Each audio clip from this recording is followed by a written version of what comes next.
Our next segment features Brazilian-born model, swimsuit designer, and business owner Laura Soares. We begin our conversation with Laura as she talks about her decision to become a model. When I started modeling, it's kind of an interesting story because my mom passed away when I was very young, when I was 11 years old. And I have two younger sisters, so my dad had no clue what he was gonna do with three girls. He's like, I don't know how to dress you, I don't know how to, like, my sister's hair, I remember, was like out of control. So he put us in this modeling class. And I loved it. It was amazing. Like, I felt so comfortable because I loved my teacher, loved the girls. My sisters were too young, they didn't like to do that on the Saturdays, they were doing something else, so that's how I got started. And I was only 11, so it was always kind of a passion of mine. I started doing swimsuits when I was 16, so from that point on, I always done it at some point in my life, not so much because I went to law school in Brazil and didn't have so much time for it, but it was always a passion of mine. And then I kind of got back into it after I moved to California.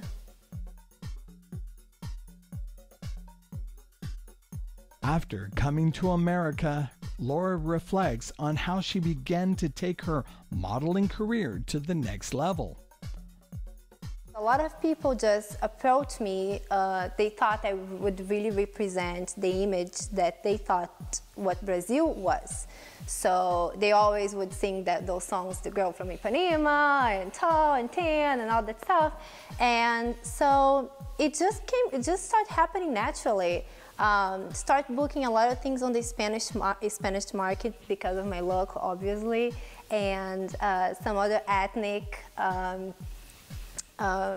music videos and commercials. And so it was first of all, it was really fun, exciting, and I was exotic because in Brazil, I'm not exotic, right? I'm a pretty girl, but I'm not exotic. In California, I was pretty and exotic, so that made a big difference.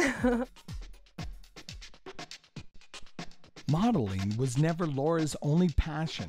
She had her sights on starting a business. My own business, and was always my priority. Modeling was never my priority. But as a matter of fact, when I first started my company, I didn't really want to model my own product. I wanted to just be the designer and the head of the business. So for quite a few years, that was my main focus. And how I started doing that was just when I moved here. I was missing by always modeling bikinis in Brazil.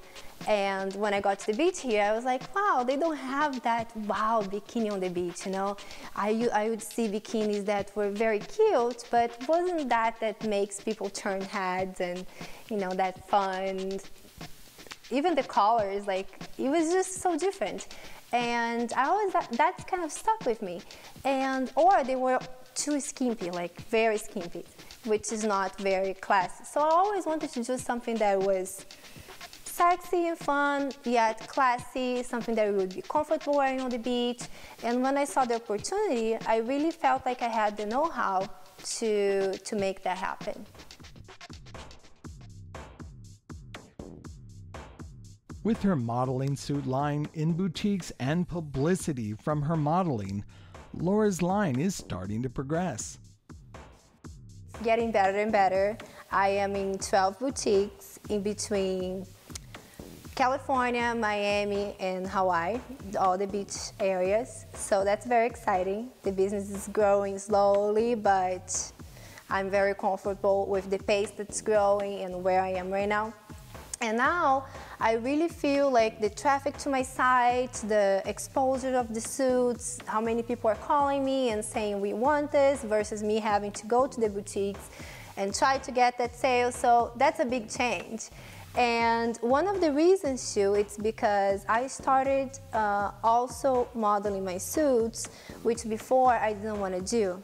Even though it was always a hobby of mine, the modeling, and you know, if I wanted to take it as a career, I just wanted to be a business owner. I found that the combination of two, of the modeling and the businesswoman, it's actually really beneficial to me at this point. Because every time I'm on the cover of Maxim, which has a huge following, right? They put my website, they talk to me about me as a designer. So all of that's free publicity. And besides my modeling fee, I'm getting the free publicity, my brand is getting out there, and all that's kind of recent because I finally decided to, you know, I'm gonna do this, I can do both. I'm gonna do both together. And that's where I found my niche.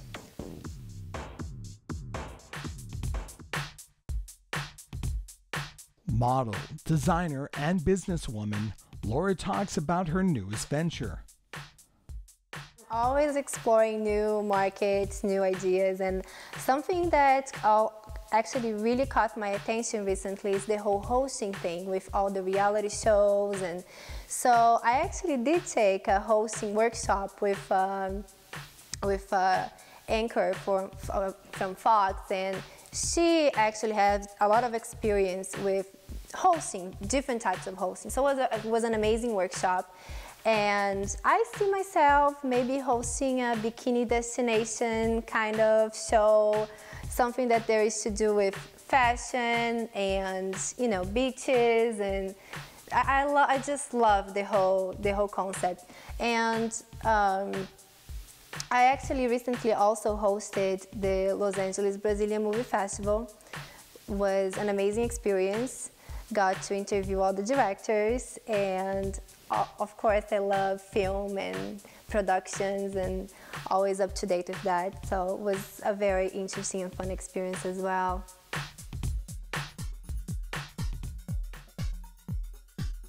Laura's family instilled the importance of education, and now she does the same with School on Wheels.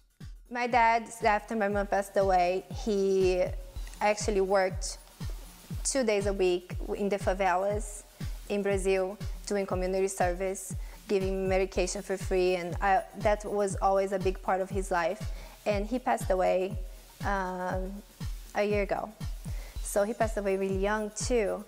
And I always wanted to get involved with some time of charity. Was always something that I wanted to do, but that was something that made me act on it. So I'm actually involved with School on Wheels.